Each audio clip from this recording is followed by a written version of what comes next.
আজকের প্রজন্মের কাছে লেখাপড়ার অভাব নাই, স্মার্টফোনের অভাব নাই, বাইকের অভাব নাই, সুন্দর দামি টি শার্টের অভাব নাই, দামি ড্রেসের অভাব নাই, দামি দামি বিজনেসের অভাব নাই। শুধু একটা জিনিসের অভাব আমরা দেখছি, সেটা হলো আদবের অভাব, আদবের অভাব, আদবের অভাব। এটা ওই মজলিস যেখানে আপনি আপনার রুহুকে শক্তিশালী করতে পারবেন। একটু জোরে বলেন সুবহানাল্লাহ। বাংলাদেশের যত দামি দামি রেস্টুরেন্ট আছে, যত দামি দামি প্রোগ্রামে আমরা খাবার খেতে যাই, ভিটামিন মিনারেলস আমরা পাই, এগুলো আমাদের বডিকে শক্তিশালী করে। আর আল্লাহর ওলির দরবারের প্রোগ্রামগুলোতে আসলে আমাদের রূহ শক্তিশালী হয়। একটু জোরে বলেন সুবহানাল্লাহ। আমি আপনাদেরকে সেজন্য ইনভাইট করছি বারবার। আমি জয়নুল আবেদিনের যোগ্যতা দিয়ে কিছু বলতে পারবো না।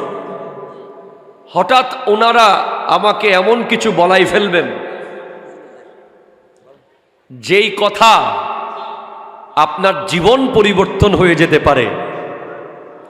আমি কোরআনুল কারীমের যে কটি আয়াতে কারীমা তিলাওয়াত করেছি, তার মধ্যে একটা আয়াতের সাথে হযরতে আমিরুজ্জামান শাহ রহমতুল্লাহ আলাইহির একটা সম্পর্ক আমি খুঁজে পেয়েছি।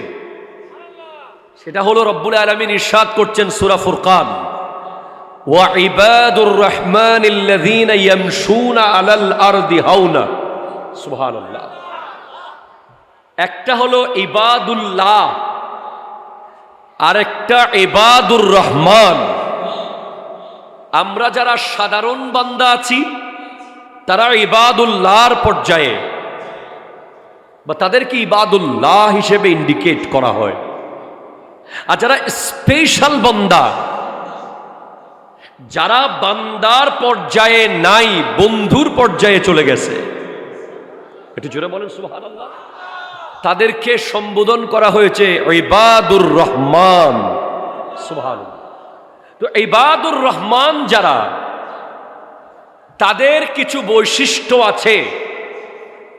তার মধ্যে একটা গুরুত্বপূর্ণ বৈশিষ্ট্য হলো আল্লাযীনা ইয়ামশুনা আলাল আরদি হাওনা।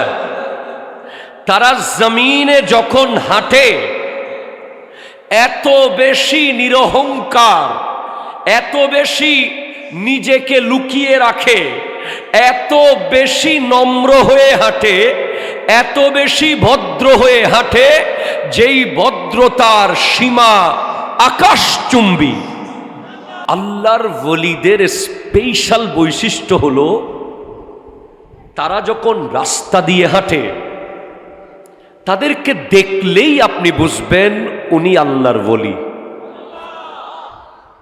তাদের হাঁটার স্টাইল, এটার মধ্যে প্রচন্ড নম্রতা, প্রচন্ড ভদ্রতা, প্রচন্ড শালীনতা। তাদের হাত পা চেহারার বাচনভঙ্গিতে কোনো অহংকার থাকে না। এটাকেই বলে হাউনুন। সুবহানাল্লাহ বলেন। তো কতটুকু নম্রভাবে হাঁটতে পারলে একটা মানুষ ফটিকচুরি থেকে পটিয়া পিছনে পিছনে পায়ে হেঁটে চলে এসেছেন। আপনার সুবহানাল্লাহ আসতে বলেছেন। আমি সামনে দিয়ে হাঁটলে অ্যাটলিস্ট আমি দেখব আমার সামনে কে আসতেছে না আসতেছে, কিন্তু আমি যদি পেছনের পায়ে হাঁটি, যার পীর ও মুর্শিদের প্রতি তার এমন ভক্তি ছিল, আমরা অনেকেই পীরের দরবার থেকে 10 কদম দূরে গেলেই পীরের সুরত আমাদের সামনে আর থাকে। অনেকে 1 মাইল দূরে গেলে ভুলে যায়, অনেকে 10 মাইল দূরে গেলে ভুলে যায়। আর উনি মাইজভান্ডার দরবার শরীফ থেকে আমির ভান্ডার পর্যন্ত যিনি পিছ পায়ে হেঁটে এসেছেন, উনি কোন লেভেলের নম্র, ভদ্র, নিরহংকার আল্লাহর বান্দা হলে এই কাজ করতে পেরেছেন, বুঝতে হবে ওনার ভদ্রতার সীমা আকাশচুম্বী। আমরা ওলি আল্লাহদের দরবারে এসে শুধু বিরিয়ানি খাবো না, প্লিজ। আমি এই জিনিসটাকে আপনাদের সিরিয়াসলি বলছি। আপনাদের ইন্টেনশন থাকবে যে ওনার কাছ থেকে কিছু চরিত্র নেওয়া। আমি মনে করি ওনার পবিত্র রওজা মোবারকের গুম্বদ যত উঁচু হয়েছে, ওনার আদব আর ভদ্রতা তার চেয়ে আরো উঁচু ছিল। এটা রওজার গুম্বদ না, এটা আদবের গুম্বদ। এটা ইট দিয়ে তৈরি হয়েছে মনে হচ্ছে, কিন্তু এই ইটগুলো, এরকম হাজার কবরস্থান আছে পৃথিবীতে, সব কবরের উপরে মোহাব্বত করে এত সুন্দর করে কেউ বানিয়ে দেয় না। এগুলো ওনারা অর্জন করেছেন। আমি আর আপনি লক্ষ লক্ষ ফতোয়া দিলেও আপনি এই অর্জনকে কোনোদিন লুকাতে পারবেন না। তাহলে আপনাকে বুঝতে হবে আল্লাহর ওলি তারা যারা পৃথিবীতে সবচেয়ে ভদ্র আর নম্র। ঠিক কিনা জোরে কথা বলেন, হাত তুলে বলেন ঠিক কিনা বলেন। আল্লাহু আকবার।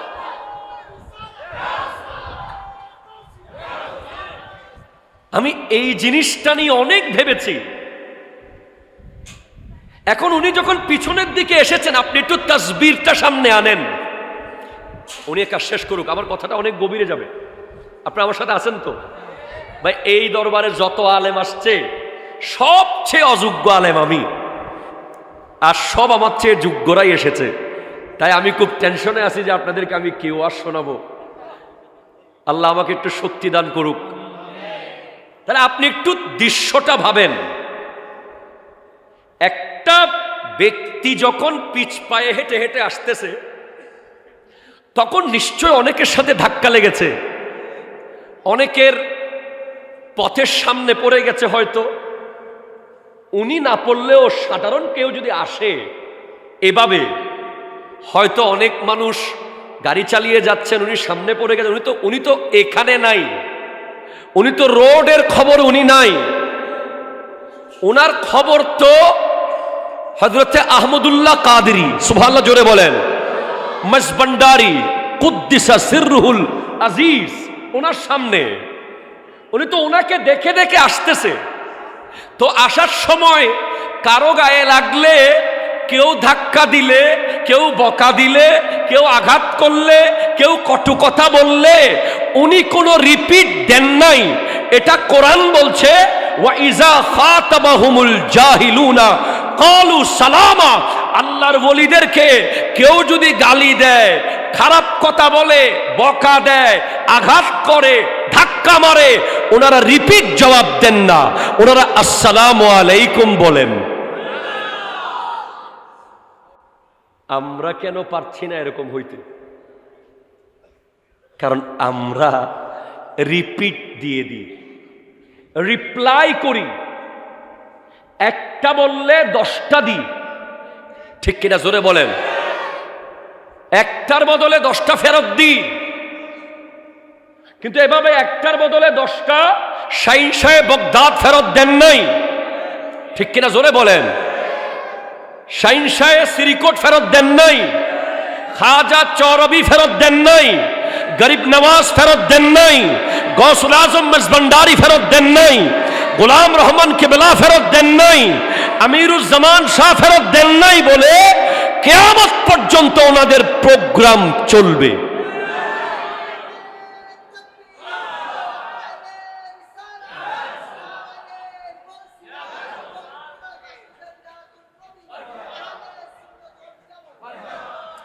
একটু জোরে বলবেন না সুবহানাল্লাহ? এটা গেল ওনার ভদ্রতা। এবার ওনার অটলতা। ওনার সুবহানাল্লাহ হইতে লাগবে না। আপনারা তো অনেক এসেছেন, এখানে আসেন। আজকের মাহফিল থেকে যাওয়ার সময় প্রথম সবক নিয়ে যাবেন যে আমির ভান্ডার দরবার থেকে একটা বড় তাবরুকের প্যাকেট নিয়ে যাচ্ছি, যেই প্যাকেটটার নাম হলো ভদ্রতা।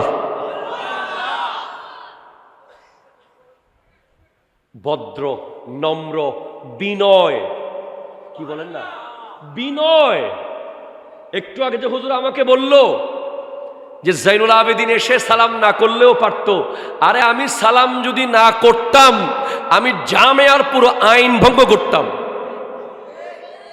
আপনারা জামে আহমদিয়া সুন্নি আলিয়াকে ভালোবাসেন তো, তার প্রমাণ তো আপনারা নিজেরাই দিলেন। আপনাদের মসজিদে 22-23 বছর ধরে জামিয়ার শিক্ষককে খতিব রেখেছেন, তার মানে আপনারা জামিয়াকে অবশ্যই ভালোবাসেন।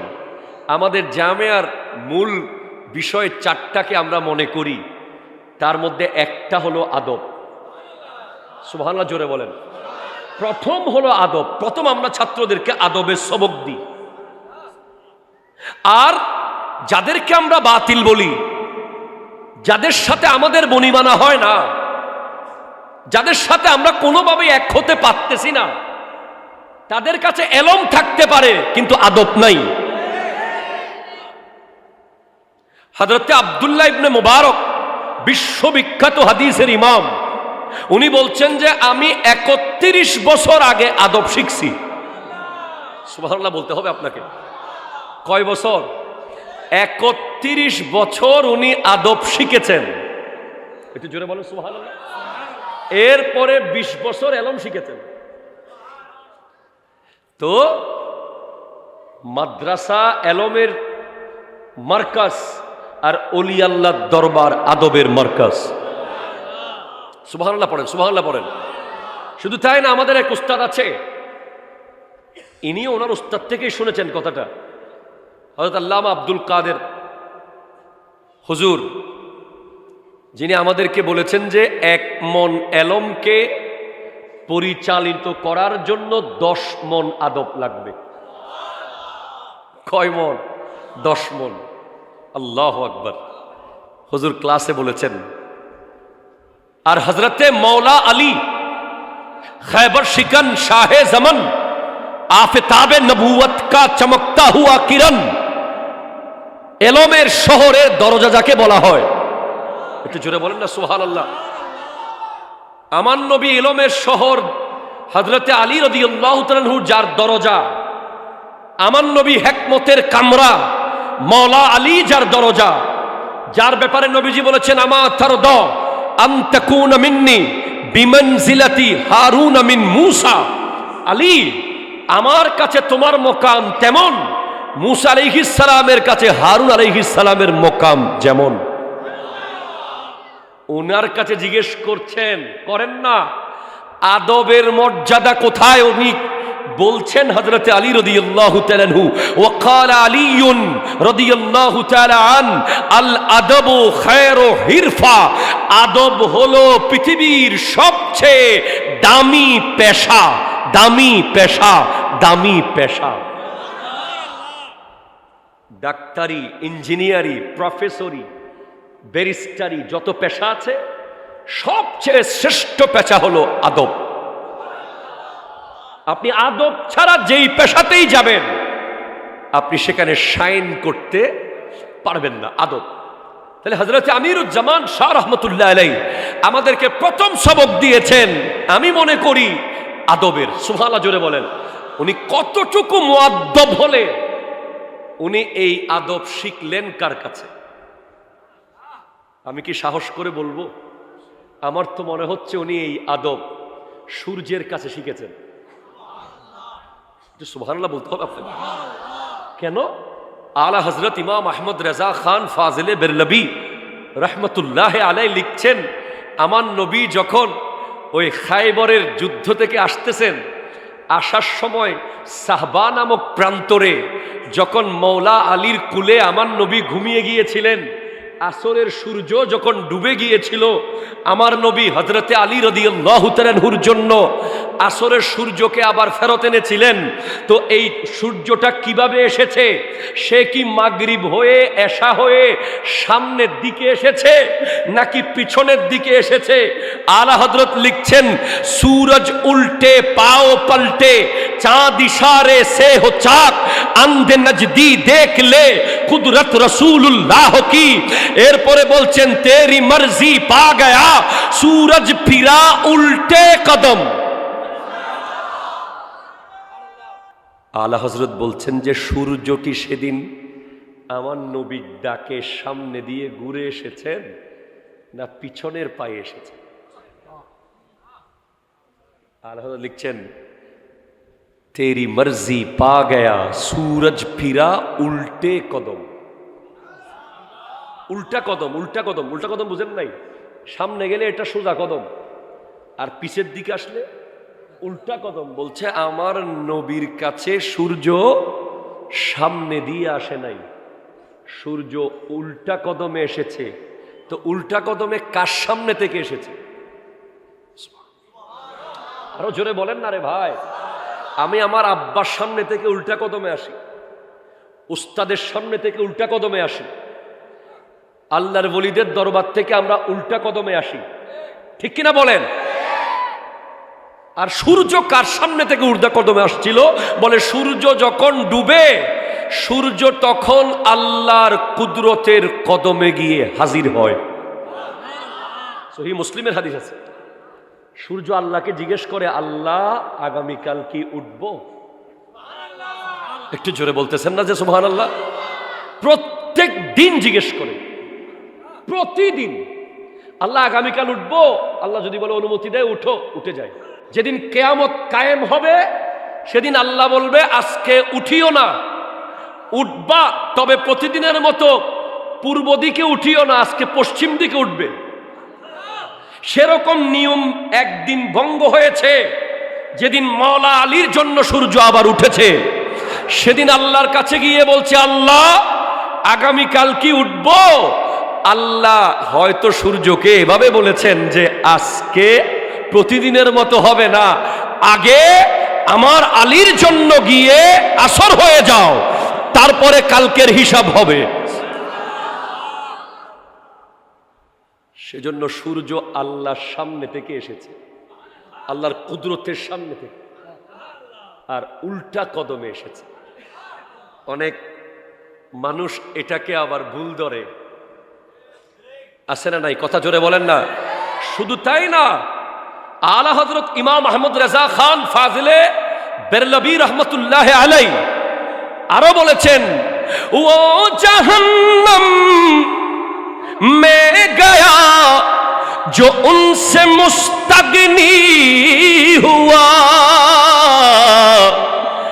है खलीलुल्लाह को हाजत रसूलुल्लाह की अर्श हक है मसनदे रिफात रसूलुल्लाह की सनतुन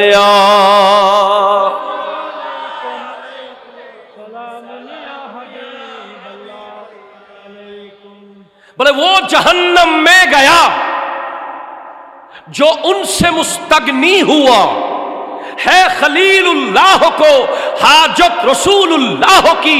ওই ব্যক্তি জাহান্নামে যাবে যে আমার নবীর থেকে মুখ ফিরিয়েছে, নবীকে পিঠ দেখিয়েছে। সেজন্য মনে রাখবেন, কোথাও মিলাদ কিয়াম চলা অবস্থায় আপনি পিঠ দেখিয়ে চলে যাবেন না, যাওয়ার থাকলে আগে যাবেন মিলাদের।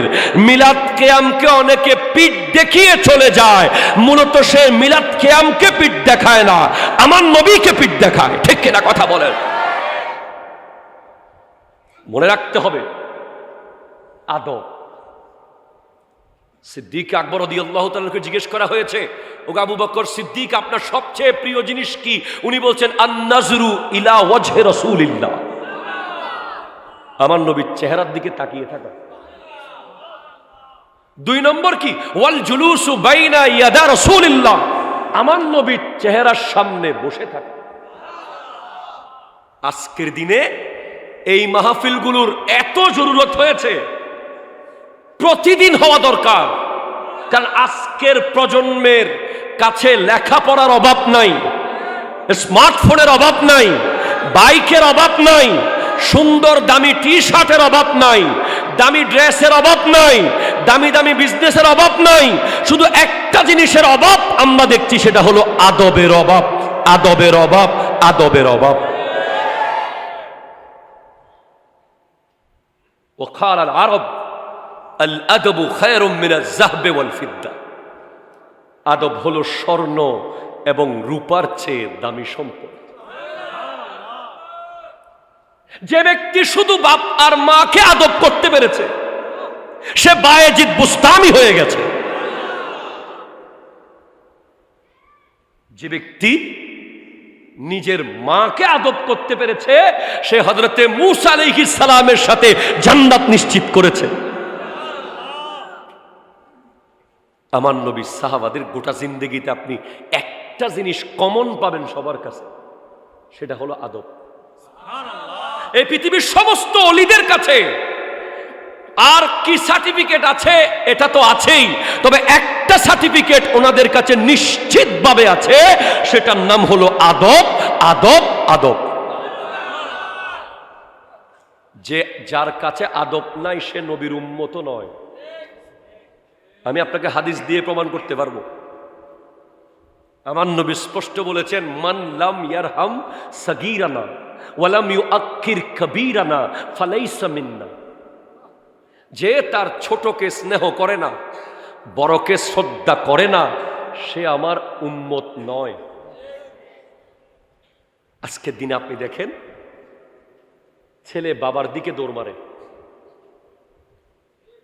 কথা বলেন, কথা বলেন, কথা বলেন। ছোট ভাই বড় ভাইয়ের গায়ের দিকে দৌড় দেয়। ছাত্র উস্তাদকে চেয়ার থেকে ধাক্কায় নামায়ে ফেলতেছে। আপনারা দেখেন নাই? আল্লাহ করে বলতে পারবো, আল্লাহর কসম করে বলতে পারবো, যারা বাবার সাথে বেয়াদবি করেছে, বড় ভাইয়ের সাথে বেয়াদবি করেছে, উস্তাদের সাথে বেয়াদবি করেছে, মুরব্বির সাথে বেয়াদবি করেছে, ওরা কোনোদিন কোনো হক্কানি অলির সোহবতে যায় নাই, যায় নাই, যায় নাই, যায় নাই। তারা ইহুদি নাসারার সোহবতে ছিল। যাদের সাথে অলি আল্লাহদের সম্পর্ক থাকবে, যারা কোনো না কোনো হক্কানি অলির সাথে কানেক্টেড থাকবে, তার দিয়ে আর সব কিছু হলেও বেয়াদবি হবে না।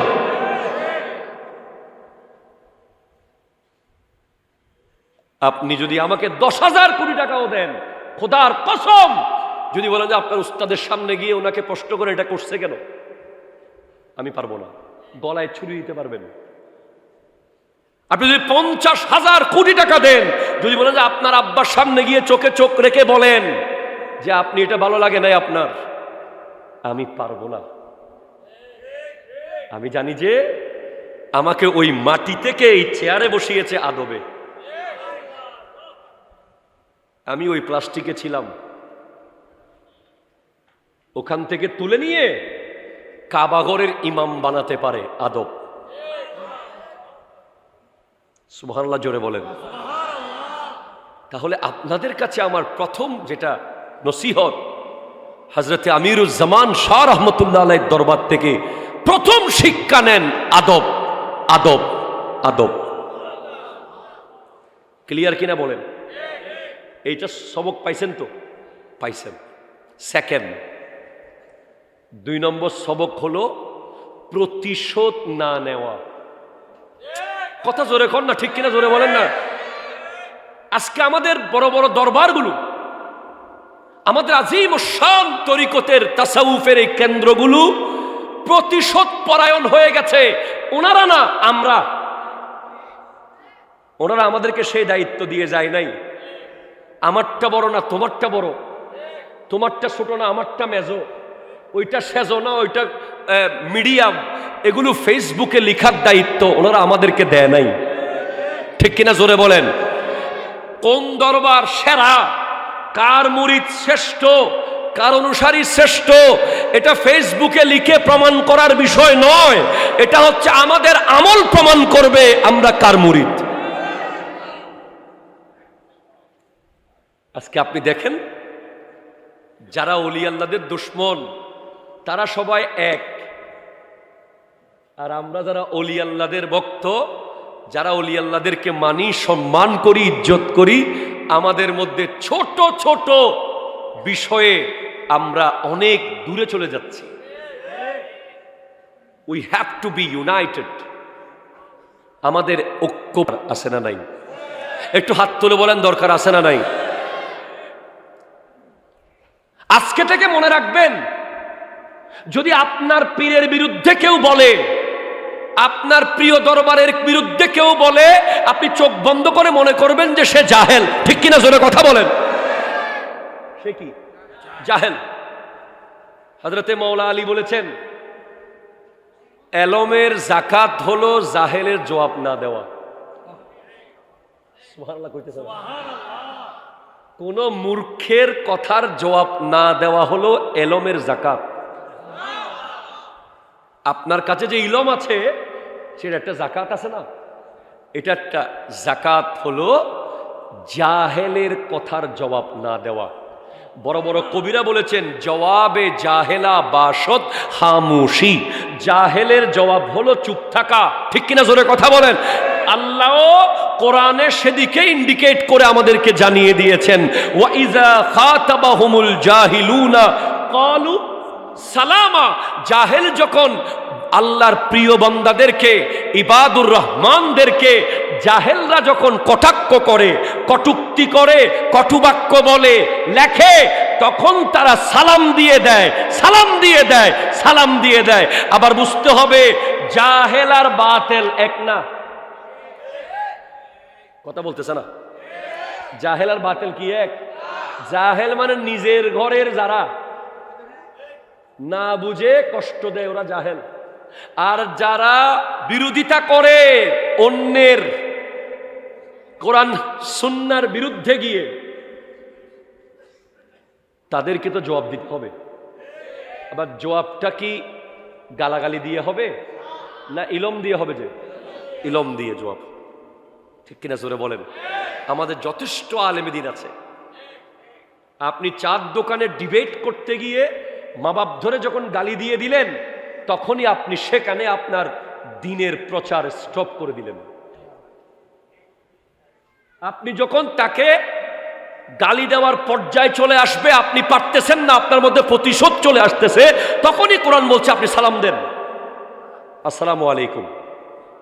এরপর আপনি আপনার নির্ধারিত স্কলার, যাকে আপনি মনে করেন যে কিছু জানে, তাকে ইনভাইট করে তার সাথে বসান। আমাদের অসংখ্য ভুল আছে। আমরা নিজের পীরের পক্ষে গিয়ে অনেক সময় দেখা যায় ঝগড়ায় গিয়ে গালিমূলক কথা বলে ফেলি, ফেসবুকে লিখে ফেলি। এটা সবচেয়ে বেশি কষ্ট পায় আল্লাহর ওলিরা। ঠিক কিনা জোরে কথা বলেন না? ওনাদের জিন্দেগিতে কোনো গালি তো দূরের কথা, বড় করে করা কথা নাই। এরপর তাহলে দুইটা জিনিস পেলেন, একটা হলো, প্রথমটা কি? আদব। 2 নম্বর হলো প্রতিশোধ না নেওয়া। কি না নেওয়া? কি না নেওয়া? প্রতিশোধ না নেওয়া, সবর করা। কি করা? সবর। আমি সবরের ঘটনা বলি একটা আপনাকে, এক ওলি আল্লাহর ঘটনা। এক ওলি আল্লাহ সেম এইরকম কোন এক কিতাব আমি পড়েছি, রাস্তা দিয়ে হেঁটে যাচ্ছেন, সুবহানাল্লাহ। তো যাওয়ার সময় রাস্তার কাদার পানি থাকে না গর্তে, ওরকম গর্তের মধ্যে ওলি আল্লাহর কদম পড়ে গেছে। ওনার ধ্যান তো এখানে নেই। তো পানির ছিটা গিয়ে পড়ছে এক পথিকের গায়ে। ওরা মোট 2 জন, পথিকরা মোট কয়জন? 2 জন। তো যখন গায়ে পানির ছিটা পড়েছে, অপরজন উনি এসে ওই ওলি আল্লাহর গায়ে হাত তুলেছে। নাউজুবিল্লাহ, জোরে বলেন না।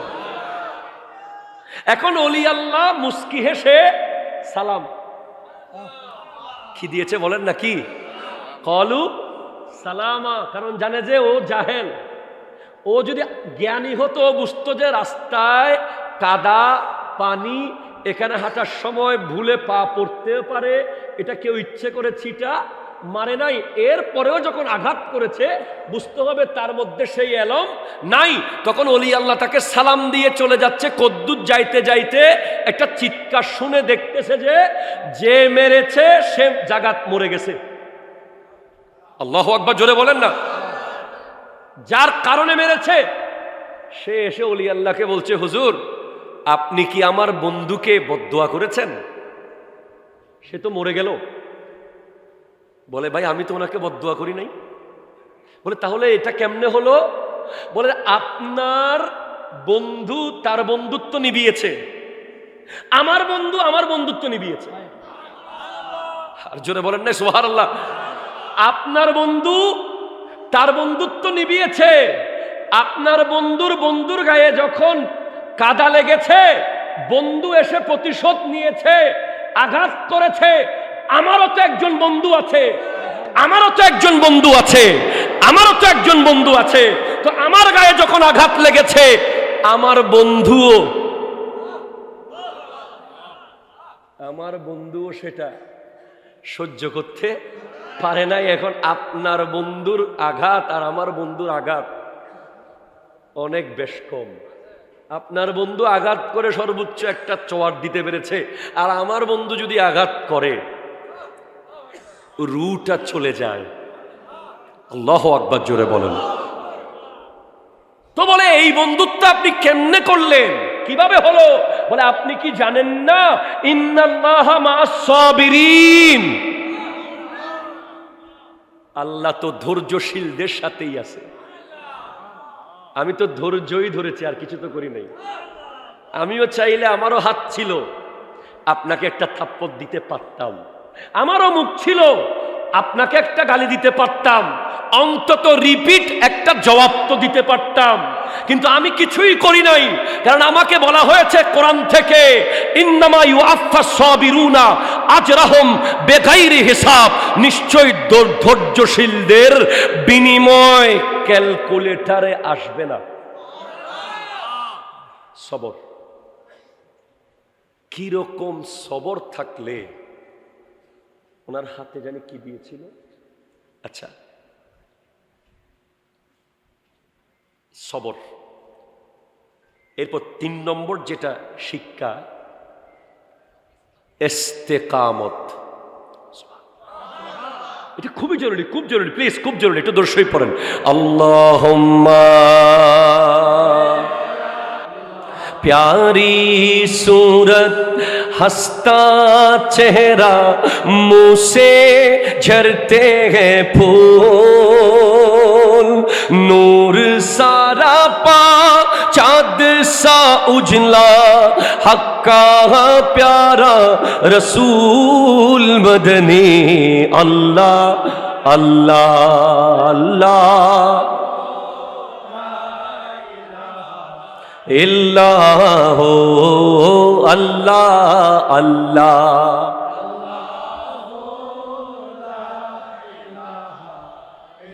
हामिदो महमूद और मोहम्मद दो जग के सरदार, गैबे की खबरें देने वाला, रहमत का सरकार मदनी, अल्लाह अल्लाह अल्लाह।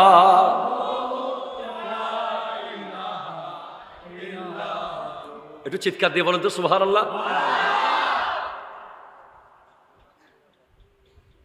3 নম্বর চরিত্রগুলো লাস্টে বলবেন, মুখস্থ যে বলবেন সে আজকে বিজয়ী হবে, ফুলের মালা দিব।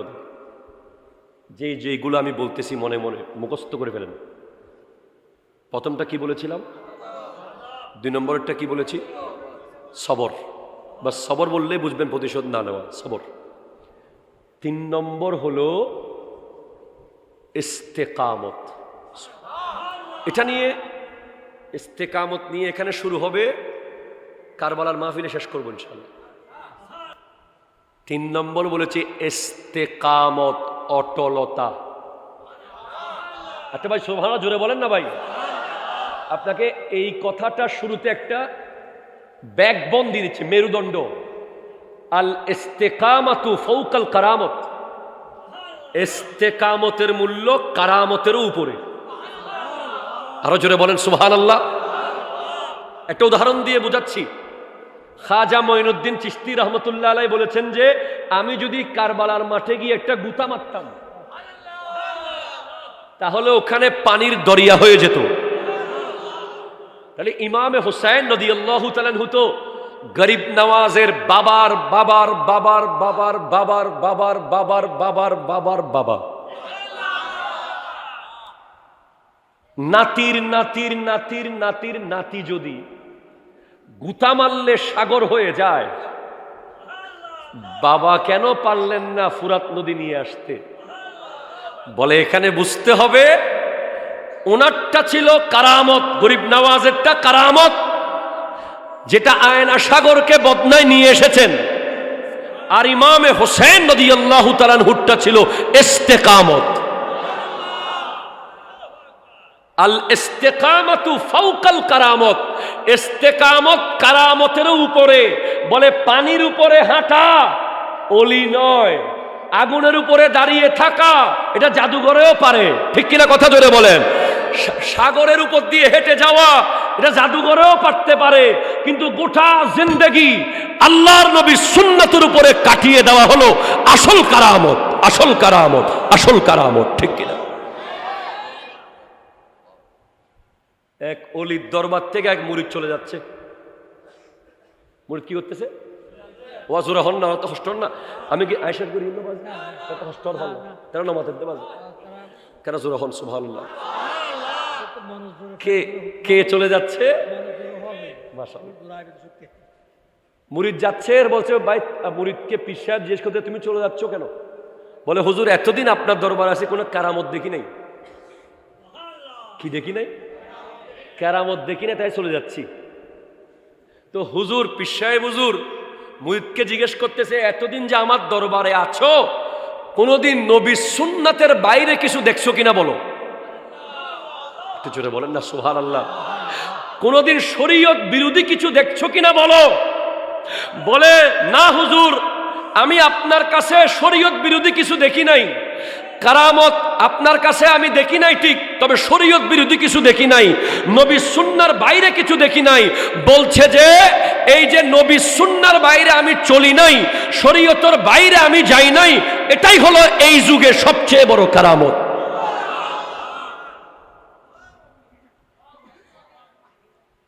এটাকে বলা হয় ইস্তেকামত, অটল থাকা।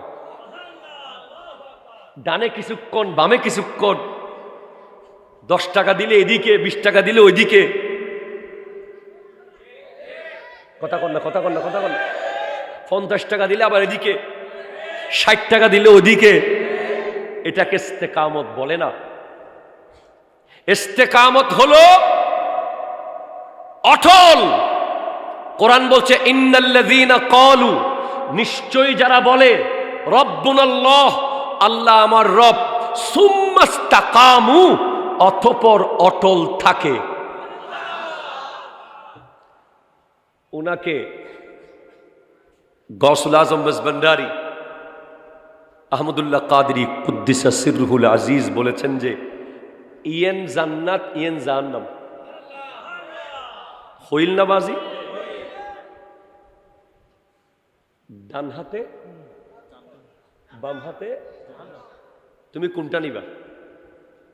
আহা, নিজের পীরের প্রতি কতটুকু অগাধ বর্ষা বিশ্বাস,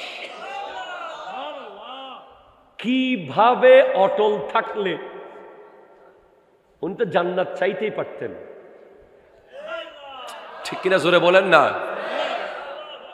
উনি বলছেন না, আমার পীরের, উনি তো শুধু পীর নয়, আওলাদের রাসূল, নবীর আওলাদের বাম হাত কিভাবে জাহান্নাম হবে এটা তো আমি মানতে পারবো না। যদি আমার হুজুরের বাম হাতটা জাহান্নামে চলে যায়, আমিও সেদিকেই যাবো গা। উনি সেটা নিয়েছেন। এটা এটা এগুলো আপনারা বলেন, শুনেন, কিন্তু এখানে কত রহস্য লুকিয়ে আছে জানেন? শুধু এই একটা ঘটনা নিয়ে পিএইচডি হয়ে যেতে পারে।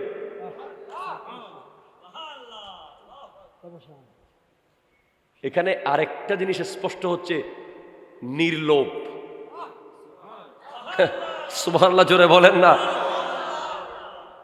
জান্নাতের লোভে নামাজ পড়ে নাই, জান্নাতের লোভে। আমার সূরা কাহাফ মনে পড়ে যাচ্ছে, আমি কি করব? আমি কি বলবো? সূরা কাহাফে রব্বুল আলামিন ইরশাদ করতে লাগলেন, ওয়াসবির, you have to connect with someone, নাফসাকা, ইউর এক্সিস্টেন্স। তুমি নিজেকে এমন কিছু ব্যক্তির সাথে সম্পৃক্ত করো, মাআল্লাযিনা, এমন কিছু ব্যক্তির সাথে, ইয়াদউনা, যারা ডাকে, রব্বাহুম, তাদের রবকে, বিল গাদাতে ওয়াল আশিয়ে, সকাল সন্ধ্যা। তুমি নিজেকে এমন ব্যক্তিদের সাথে কানেক্টেড করো যারা তাদের রবকে সকাল সন্ধ্যা ডাকে। বলে কেন ডাকে? আমরা তো অনেকে ম্যাট্রিক পরীক্ষার আগের রাতে ডাকি পরের দিন পরীক্ষা ভালো হওয়ার জন্য। কথা বল না, ঠিক কিনা? জোরে কথা বলে না।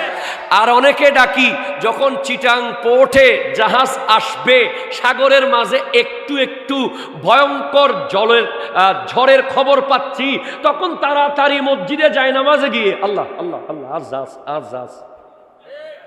কথা জোরে বলেন না, ঠিক কিনা বলেন না। যখন পেটের বাচ্চা জন্ম নেবে, ডাক্তার খুব সিচুয়েশন বলছে যে কোনো মুহূর্তে যে কোনো কিছু হতে পারে, হয়তো সিজার হয়ে যেতে পারে, কি করবেন? তাড়াতাড়ি হাসপাতালের বারান্দায় জায়নামাজ বিছিয়ে আল্লাহ। এগুলো হচ্ছে মৌসুমী ডাক। এগুলোকে আমি নাজায়েজ বলছি না। আল্লাহ ছাড়া কার কাছে যাবেন? ঠিক কিনা বলেন। কিন্তু যারা আমিরুজ্জামান হয়, সুবহানাল্লাহ কয় না, যারা শাহে আমানত হয়, যারা শাহ গরিবুল্লাহ হয়, যারা আমিরুল আউলিয়া হয়, যারা শাহ শ্রীকুট হয়, যারা গৌসুল আজম মেজবান্ডারি হয়, ওরা শুধু আল্লাহকে ডাকে, আল্লাহর দিদার পাওয়ার জন্য ডাকে।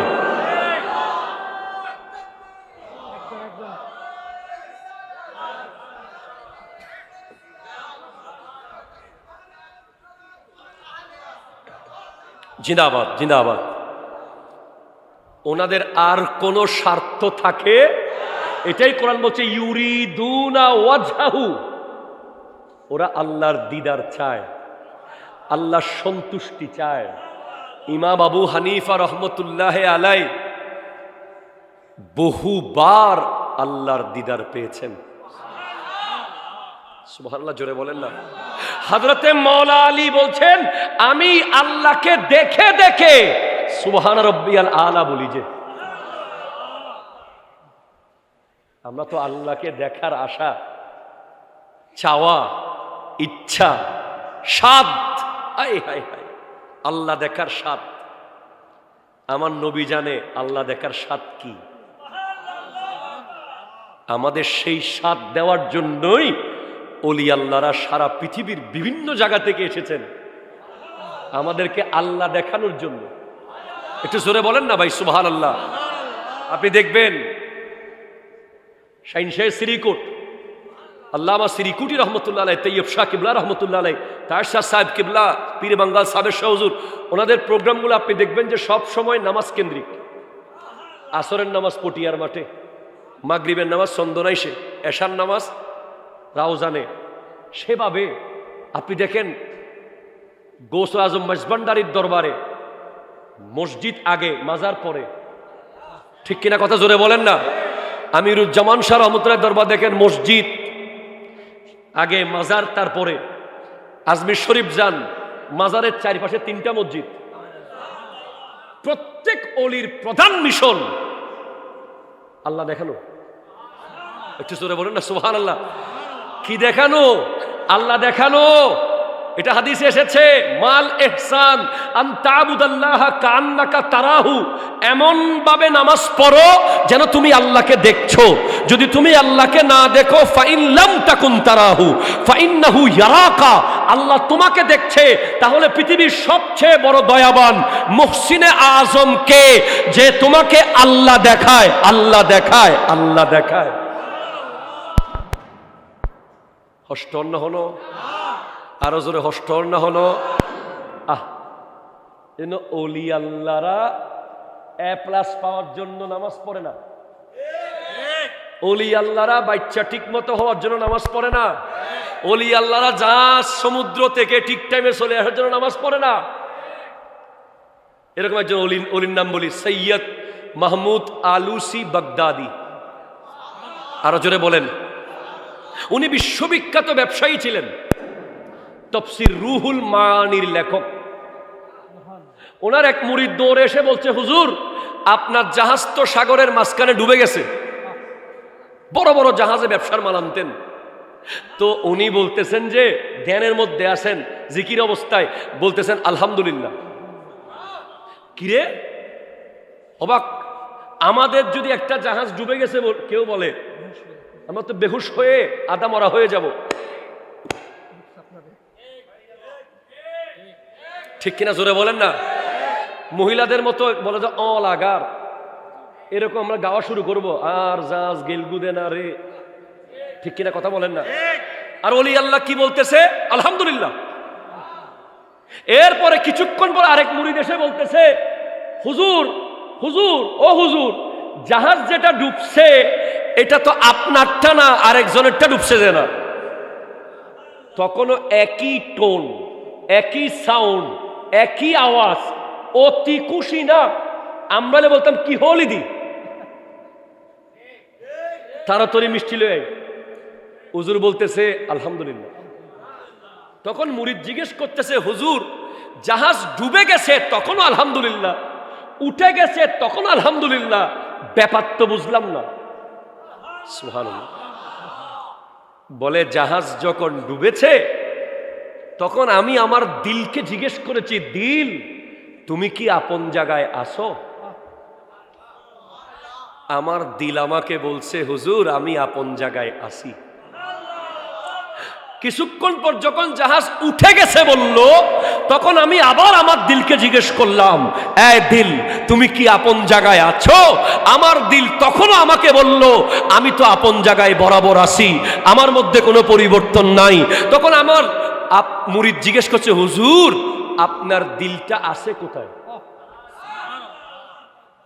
তখন হুজুর বলছে, বেটা আমি তো দিল ব্যবসাকে দিই নাই, দিল সংসারকে দিই নাই, দিল সমাজকে দিই নাই, দিল দেশকে দিই নাই, দিল তো মদিনাওয়ালাকে দিয়ে দিয়েছি, মদিনাওয়ালাকে দিয়ে দিয়েছি।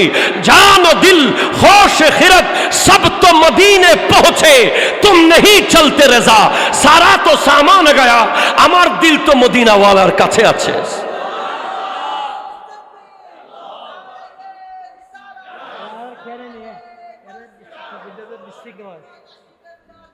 জিন্দাবাদ জিন্দাবাদ, সুবহানাল্লাহ। জোরে বলেন, জোরে বলেন। আমরা যারা দিল ব্যবসাকে দিয়ে ফেলছি, কথা কয় না, আরে কথা বলেন না। আমরা যারা দিল ব্যবসাকে দিয়ে ফেলেছি, তারা রমজান মাসে সোনা বুটের দামও বাড়াইছি। আমরা যারা দিলকে ব্যবসাকে দিছি, রমজান কখন আসবে চিনির দাম বাড়াবো, তেলের দাম বাড়াবো। এরপরে তেল থাকার পরেও অজুহাত, বাংলাদেশে তো মনে রাখবেন কালকে যদি কিয়ামত ঘোষণা হয়, আজকে জায়নামাজের দাম বাড়তি। কথা কোন ঠিক কিনা জোরে বলেন না। যদি বলে যে আগামীকাল কিয়ামত হতে পারে, মোটামুটি একটা সম্ভাবনা দেখবেন আজকে তসবিহ সব 3 ডবল দাম হয়ে যাবে, টুপির দাম বাড়ে যাবে 6 ডবল। যে সারা জীবন দেয় নাই, আজকে অন্তত দিবে মনে হয়। আমরা সেরকম কেন? আমাদের সাথে ওলি আল্লাহ সোহবত নাই। ওলি আল্লাহদের জীবনের আরেক শ্রেষ্ঠ বৈশিষ্ট্য হলো, তাদের কাছে কোনো লোভ ছিল না, লোভ ছিল না, লোভ ছিল না। তারা সারা জীবন কষ্ট করেছে, বিরিয়ানি খাচ্ছি আমরা, ঠিক কিনা কথা বলেন। আপনি খবর নেন, ওনারা অনেক সময় কত শত শত বেলা উপোস ছিল। আমার নবী এসেছে, আমার নবী পেটে পাথর বেঁধেছে, পুরো বছর মিলাদুন নবীর তবরুক খাচ্ছি আমরা। শুধু আমরা না, প্যান্ডেলওয়ালা খাচ্ছে, ক্যামেরাওয়ালা খাচ্ছে, গাড়িওয়ালা খাচ্ছে, হ্যান্ডবিলওয়ালা খাচ্ছে, হুজুরে খাচ্ছে, তার ড্রাইভার খাচ্ছে, নবী এসেছে, গোটা জগতের রিজিক এসে গেছে। সেরকম একজন অলি, হক্কানি অলি, আপনি আজমির শরীফ যান, খাজা মাইনুদ্দিন চিশতি রহমতুল্লাহ আলাইহি একজনকে কেন্দ্র করে কোটি কোটি পরিবারের রিজিক হয়ে গেছে। বিমানওয়ালার রিজিক, টিকেটওয়ালার রিজিক, রেলওয়ালার রিজিক, রেলের টিকিট কাটে তার রিজিক, তারপর রেলের ভিতরে সাজে বসে তার রিজিক, আবার ওখানে নামে রিক্সাওয়ালার রিজিক, ওখানে যাওয়ার পরে গোটা পথে পথে দোকানদারদের রিজিক। একজন জ্বলে উঠেছে, দুনিয়া আলোকিত হয়েছে। এজন্য একজন লোভকে ত্যাগ করার কারণে হাজার হাজার মানুষ রিজিক পায়। হযরত আমিরুজ্জামান শাহ লোভ করে বলতে পারতেন, আই ব্যস্ত লইম দে, বলে নাই, শিক্ষা দিয়েছেন। আমরা তো তাবরুকের প্যাকেট একটা পাইলে পেট ভরে না, অনেক সময় হাঁটুটা তুলে দিয়ে টুপি লাগাই দিই হাঁটুর উপরে, যাতে মানুষে মনে করে যে আরোগ্য বাচ্চা বই রই দিন বুকে। কথা কন্যা ঠিক কিনা জোরে বলেন না। লোভ, লোভ, লোভ। অলি আল্লাহর দরবার থেকে আপনি আরেকটা জিনিস শিখে যান, লুবি কখনোই বিজয় লাভ করে না, লুবি সবসময় মাহরুম হয়ে যায়। আমিরুজ্জামান শাহ আমাদেরকে শিক্ষা দিয়েছেন, লুব নগজ্জু, ঠিক কিনা বলেন। শাহিন শাহ সিরিকোট বলেছেন যে মুঝে দেখনা है तो मदरसा को देखो, मुझे मोहब्बत करना है तो मदरसा को मोहब्बत करो। আরে নদিও মাদ্রাসারে দিও, আরে দিবেল্লা চাইলি তো দিত ফাইতু। ইতারাতে অলিয়ালতে লোভ নাই, লোভ ব্যাগিন আরাতে, ঠিক কিনা হন না। বিরিয়ানির ফেকে সৌ দিলেও হই যে নবরে বারোয়াল্লা বইটা কি আবার। অলি আল্লাহর আমাদেরকে শিখিয়ে দিয়েছে লোভ করবেন না। আমিরুল আউলিয়া সেটা শিক্ষা দিয়েছে। এরপর শিখিয়েছেন অটল থাকা। সুবহানাল্লাহ। কি থাকা? অটল। আয় হায় হায়, কি রকম অটল! উনার কনফিডেন্স ছিল যে কনফিডেন্স আর উজুরে আর ইয়েন দুজক হদ দেরি, কিন্তু ইয়ানো ব্যস্ত আয় জানি। এ দূর কনফিডেন্স পীরের প্রতি ছিল। আল্লাহ আল্লাহ আল্লাহ। এরপর আমরা অনেকে পীরের দরবারে আসি মৌসুমি প্রোগ্রামে মাঝে মাঝে, আর উনি ওই ব্যক্তি যিনি পীরের আংটি। আমি বলবো ওগুলো ময়লা বলবো না, ওগুলো কি খোদা জানে, উনি জানে। অনেকে বলে যে ময়লার ভিতর থেকে আংটি কুড়িয়ে নিয়েছে। আল্লাহর ওলির জন্য এগুলো কি ময়লা থাকবে? অসম্ভব। উনি এমন পরীক্ষা দিয়েছেন, আশ্চর্য। আমরা পীর ধরি ঠিক, মানি না, ঠিক কিনা কথা জোরে বলেন। আমরা এই দেশে বাংলাদেশের মানুষ অনেক বিশ্ববিখ্যাত ওলি আল্লাহদেরকে পেয়েছি। দুঃখের বিষয় ওনারা আমিরুল আউলিয়ার মতো মুরিদ পায় নাই। যদি আমরা আমিরুল আউলিয়া যেভাবে ওনার পীরের মুরিদ ছিল সেই রকম অনুগত, সেই রকম মুরিদ হতে পারতাম, তাহলে এই দেশে আরো অসংখ্য ওলি আল্লাহ থাকতো। তো দর্শই পড়েন আল্লাহুম্মা।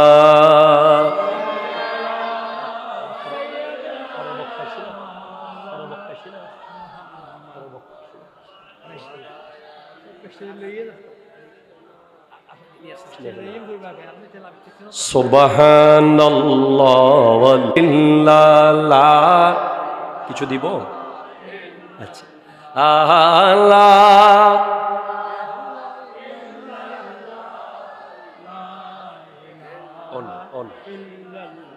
এটা জোরে বলেন না সুবহানাল্লাহ। লোভের কারণে, লোভ যদি রাষ্ট্রের গুরুত্বপূর্ণ জায়গায় চলে যায় তখন হামের টিকার অভাবে বাচ্চা মরে যায়। কথা জোরে কর না, ঠিক কিনা জোরে বলেন না। আজকে মা দিবস ছিল। কি দিবস? 10ই মে। আমি অনেকক্ষণ ভাবছিলাম আমার অফিসিয়াল পেজে আমি কি লিখব। পরে আমি একটা জিনিস লিখলাম মা দিবসে অনেক সন্তান তাদের মাকে নিয়ে স্ট্যাটাস দিচ্ছে, আমি আমার মাকে ভালোবাসি। অবশ্যই এই পৃথিবীতে যে মাকে ভালোবাসতে পারে না সে আল্লাহকে ভালোবাসতে পারে নাই। ঠিক কিনা জোরে কথা বলেন না? যার কাছে মা বাবার ভালোবাসা নাই, তার কাছে না খোদার ভালোবাসা আছে, না রসুলের মহব্বত আছে, না পীরের দরবারে তার জন্য কিছু আছে, কোথাও কিচ্ছু নাই। কিন্তু আমি বললাম যে সমস্ত শিশুরা হামের টিকার অভাবে মারা গেল, তাদের মাদের পক্ষে মা দিবসে কে লিখবে? ঠিক কিনা বলেন? কে লিখবে? আজ বড় আশ্চর্য, নিস্তব্ধ। অন্যায়ের প্রতিবাদ তো করতেই হবে। আমরা এই দেশে যখনই যেই সরকার ছিল, আমরা যখন কোনো অন্যায় দেখেছি আমরা প্রতিবাদ করেছি। আমরা কোনো ক্ষমতার গোলামি করি না, আমরা আল্লাহ এবং রসুলের গোলামি করি। ঠিক কিনা জোরে কথা বলেন না? সেজন্য বিগত আমল যেটা গেছে, গত ইলেকশনের আগে ওনারা হামের টিকা কি করেছে, কি কিনেছে, পত্রিকায় আমরা পেলাম যে ওনারা সে দায়িত্ব ঠিকভাবে পালন করে নাই। তো আজ যেই শিশুগুলো বাংলাদেশের টিকার অভাবে দুনিয়া থেকে চলে গেল, আল্লাহ তাদেরকে শহীদই মর্যাদা দান করুক। কিন্তু আমরা প্রতিবাদ করছি, যারা এই কাজ করেছে, যাদের অবহেলার কারণে এই বাচ্চারা আজকে অকাল দুনিয়া থেকে চলে গেছে, যাদের মায়ের বুক খালি হয়েছে, যাদের মা কলিজার ধন হারিয়েছে, যে সমস্ত ব্যক্তি এজন্য দায়ী থাকবে, তারা যদি দুনিয়ার কাঠগড়ায় আসামি নাও হয়, অবশ্যই আল্লাহর কাঠগড়ায় তাদেরকে দাঁড়াতে হবে। ঠিক কিনা জোরে কথা বলেন?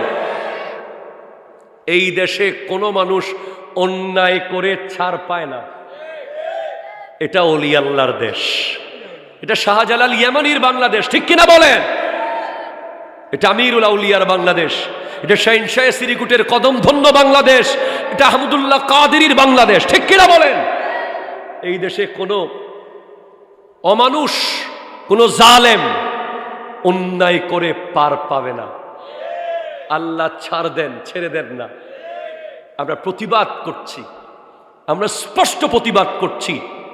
আমরা আর কোনো শিশুর অকাল মৃত্যু চাই না। আমরা বর্তমান সরকারকে বলবো, আপনারা পদক্ষেপ নিয়েছেন যতটুকু জানতে পেরেছি, আরো সিরিয়াস পদক্ষেপ নিতে হবে। একটা শিশু যখন মরে যায় তখন তার বাবা মার বিশাল স্বপ্ন, বিশাল কষ্ট। বিশেষ করে একটা বাচ্চা 11 বছর পরে, নাকি 11 বছর পরে আল্লাহ সন্তান দিয়েছে, সেই বাচ্চা মাত্র একটু বড় হয়েছে, সে যখন হামের কারণে মরে গেছে। একটা বিলুপ্ত প্রায় রোগ, শুধু অবহেলার কারণে এসি রুমে বসে বসে দেশ চালানো যায় না। ঠিক কিনা জোরে কথা বলেন? দেশ চালাইতে হলে জনগণের কাছে আসতে হয়। আমরা বিশ্বাস করি বর্তমান সরকার জনগণের দোরগোড়ায় আসবে এবং জনগণের চাহিদা পূরণ করবে। এরপর লোভ, আপনারা আমরা আজকের অনুষ্ঠান থেকে লোভকে দূর করতে পারলাম কিনা সেটার একটা প্রমাণ আসবে সামনে ঈদুল আজহা। ঠিক কিনা জোরে বলেন? আমরা দেখতে পাই আমাদের মধ্যে অনেক গরিব মানুষ আছে যারা কোরবানির পশু কিনতে পারে না। আমরা অনেক পয়সাওয়ালারা আপনারা আছেন যারা কোরবানির পশু কিনার তৌফিক আল্লাহ দেয়। মনে রাখবেন, কোরবানির সময় আপনার যে পশু আপনি ক্রয় করবেন, এটা ওলি আল্লাহদের শিক্ষা। আল্লাহর ওলিরা কোরবানি করার সময় কেউ বুঝতে পারত না কোরবানিটা, গরুটা কিনছে কে। অসুবহানাল্লাহ হইতে লাগবে না। আল্লাহর ওলিরা যারা কোরবানি দিতেন, ওনারা কোরবানি দেওয়ার সময় আশেপাশের মানুষ বুঝতো না যে এই পশুর টাকা কে দিছে, এটা কোরবানি কে দিচ্ছেন। নাম মনে মনে নিয়ত থাকতো, কিন্তু গরিব দুঃখী সবাই সেখান থেকে মন ভরে খেতে পারত। এখনো আল্লাহর কোরবানি এই দরবারগুলোতে চলে। দুনিয়ার যে কোনো আত্মীয়র বাড়িতে গেলে আপনি উপোস যেতে হতেও পারে, কিন্তু ওলি আল্লাহর দরবার থেকে উপোস যাওয়ার সম্ভাবনা নাই। ঠিক কিনা বলেন? যদি কখনো উপোস যেতে হয়, বুঝতে হবে হয়তো আপনার নসিবে ছিল না, অথবা ওনাদের মিসম্যানেজমেন্ট ছিল। কিন্তু অলির দরবার থেকে কেউ উপোস যায় না। অলি আল্লাহদের গুরুত্বপূর্ণ বৈশিষ্ট্য ছিল যে মেহমানদারি। তো আসন্ন যে কোরবানির ঈদ, এটার মধ্যে যে গরিবের হক আছে, এটা কোনো দান বা দয়া নয়, এটা হলো গরিবদের অধিকার। ঠিক কিনা? জোরে কথা বলেন। আপনারা কোরবানির পশু কেনার সময় কখনো অহংকার করবেন না। ঠকে গেলাম না জিতে গেলাম এই প্রশ্নে আসবেন না। আমি তো বলি, কোরবানির পশু বাজার থেকে আনার সময় কেউ কাউকে কটাক্ষ করে বলবেন না দাম বেশি হয়েছে, দাম কম হয়েছে। এটা জিতার হারার ব্যাপার না। লা ইয়ানালাল্লাহু লুহুমুহা ওয়ালা দিমাউহা ওয়ালাকিন ইয়ানালুহুত তাকওয়া মিনকুম। মনে রাখবেন, আল্লাহর কাছে কোরবানির পশুর গোশত রক্ত কিছুই যায় না, আমাদের অন্তরের তাকওয়াটাই যায়। তো যাদের কাছে তাকওয়া আছে তারাই অলি। একটু জোরে বলেন সুবহানাল্লাহ। কোরআন বলছে, আল আখিল্লাউ ইয়াউমাইযিন বা'দুহুম লিবা'দিন আদু ইল্লাল মুত্তাকিন। সমস্ত বন্ধুরা কিয়ামতের দিন শত্রু হয়ে যাবে, একমাত্র তাকওয়াবান, পরহেজগার, নেককার তাকওয়াবানরাই আখিরাতেও বন্ধু থাকবে। আল্লাহ পাক আমাদেরকে মুত্তাকি হওয়ার তৌফিক দান করুক। আমিন। জোরে বলেন আল্লাহুম্মা।